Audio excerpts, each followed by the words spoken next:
Octobre 2018. En Haute-Marne, une vieille dame vous interpelle à propos de sa faible pension de retraite. Agacé, vous lui répondez ceci. Vous avez la chance immense de vivre dans un pays en bonne santé. Que lui avez-vous dit d'autre ce jour-là? Vous pouvez parler très librement. La seule chose qu'on n'a pas le droit de faire, c'est de se plaindre. Sud entubé, on n'a plus de sous. Interpellé à Verdun le 6 novembre 2018 sur la hausse des prix du carburant, vous rétorquez, en évoquant la baisse de la taxe d'habitation. Le carburant, c'est pas Bibi! Tenez, j'ai là une petite note. Ratisse-moi, j'ai besoin qu'on me défriche. Le 17 novembre 2018, première journée de blocage des Gilets jaunes.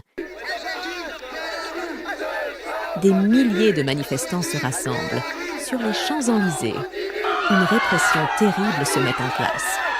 Les forces de l'ordre vont gazer, mutiler, éborgner, tabasser de nombreuses personnes, dont des personnes âgées et des pères, mères de famille.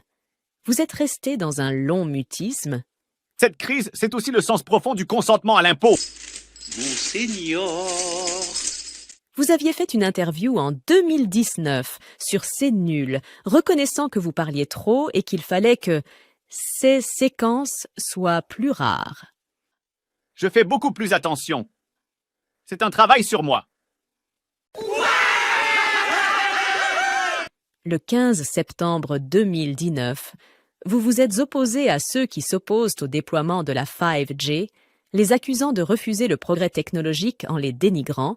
Je cite, « Une communauté protestante qui vit isolée de la société et du progrès technologique. » Le modèle Amish ne va pas régler les défis de l'écologie.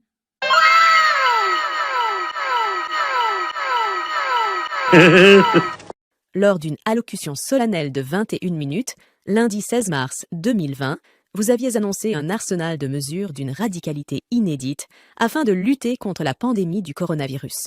Vous avez dit « Jamais la France n'avait dû prendre de telles décisions en temps de paix ». Qu'avez-vous dit d'autre? Nous sommes en guerre. La France a perdu une bataille. La France n'a pas perdu la guerre. 28 octobre 2020, vous annonciez un reconfinement sévère concernant les commerces non essentiels fermés, le retour de l'attestation de sortie, les déplacements entre régions interdits, 5700 lits ont été supprimés, ce qui a eu pour conséquence grave la saturation des services de réanimation. J'ai décidé qu'il fallait retrouver à partir de vendredi le confinement qui a stoppé le virus. Il y a quelque chose qui me chiffonne. Voyez? Janvier 2020 et 1, en déplacement dans l'Essonne, vous dites, je cite, « cette espèce de traque incessante de l'erreur ». En parlant des critiques des Français contre la mauvaise gestion de la pandémie de Covid par votre gouvernementeur. Que leur avez-vous dit d'autre? La France est une nation de 66 millions de procureurs. Interviewé pour la rentrée de janvier 2022, vous aviez déclaré votre stratégie dans les colonnes du Parigot, je cite, « Nous mettons une pression sur les non-vaccinés en limitant pour eux, autant que possible, l'accès aux activités de la vie sociale. » Expliquez-vous? Les non-vaccinés, j'ai très envie de les emmerder.